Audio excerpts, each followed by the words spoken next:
This video describes how to access the console interface for an IzoT device from the PyCharm IDE. We're going to assume that you've set up an IzoT device using the procedure I described in my earlier getting started with the IzoT SDK on a Raspberry Pi or getting started with IzoT SDK on a BeagleBone Black. The procedure in this video will work with any IzoT device that speaks the Longtalk IP protocol.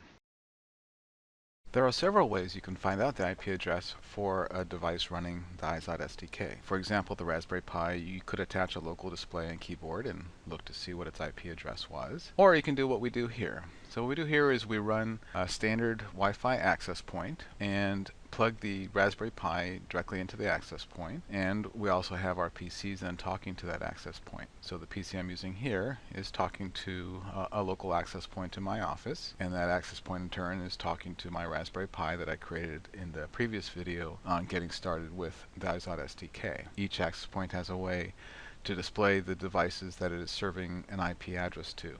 So in this particular case, you can see the devices I have on my network for this access point.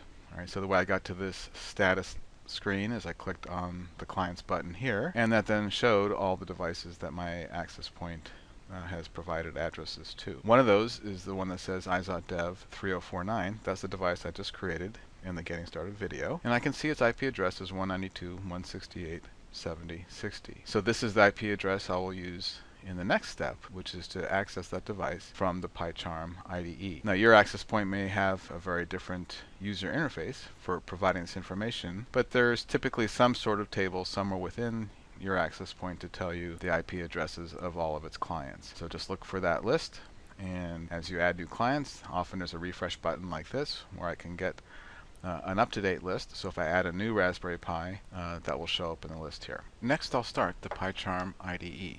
When I start the PyCharm IDE, it goes through the initialization sequence and brings up this nice welcome dialog.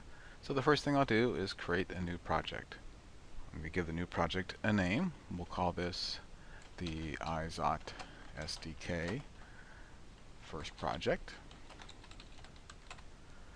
It'll be an empty project. It's in a good location. Be sure to select the Python 332 interpreter and click OK. I've already created this before, so I'll just say yes, go ahead and create it again. So now I have a new blank project for my IzoT SDK project. Whenever you start PyCharm, it shows little tips as it starts up. You can turn that off if you want, or you can leave them there to see tips when you get started. So now we are in the first project. The first thing I want to do is to add my new Raspberry Pi device running the IzoT SDK to the PyCharm IDE. To do that, I click on Tools, click Deployment, click Configuration, and this will bring up a dialog to add new devices. You can see I already have a number of devices. I'll click the plus button here to add a new server. So my Pi is considered a server.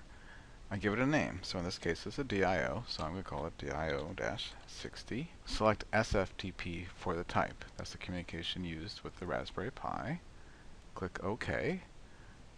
Now you see my name, DIO-60 is added here. Type it SFTP is correct.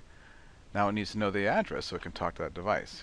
So in the previous segment I described how to get that address. It turned out it was 192.168.70.60. The port is OK. You have to tell it the credentials to log in. By default, a Raspberry Pi comes up with the simple credentials of the username of Pi and the password of Raspberry. So I'm currently using the default credentials. Click Save to save this so you don't have to enter that each time. Now you can see with the address and the credentials assigned, this auto detect button is active. I can click the auto detect button to detect the root directory for my Raspberry Pi.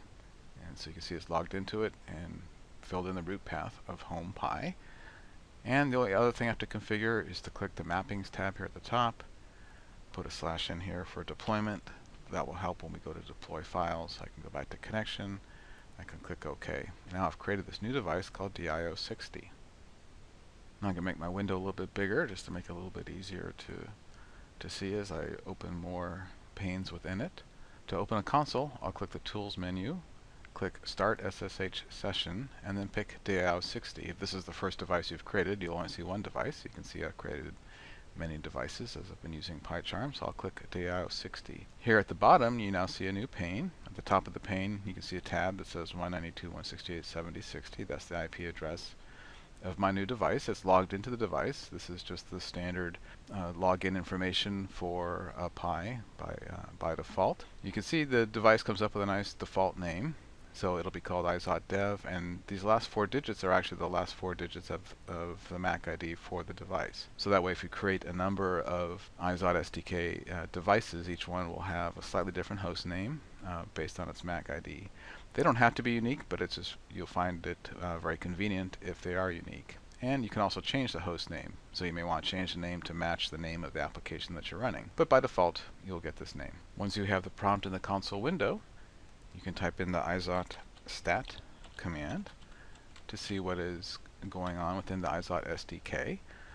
So here we see the version of the SDK we're running. Your version may be different. Hopefully it's newer. We can see these are the different built-in applications that come with the SDK. There's the IzoT server, and there's example applications for the DIO, keypad, LED, and sensor.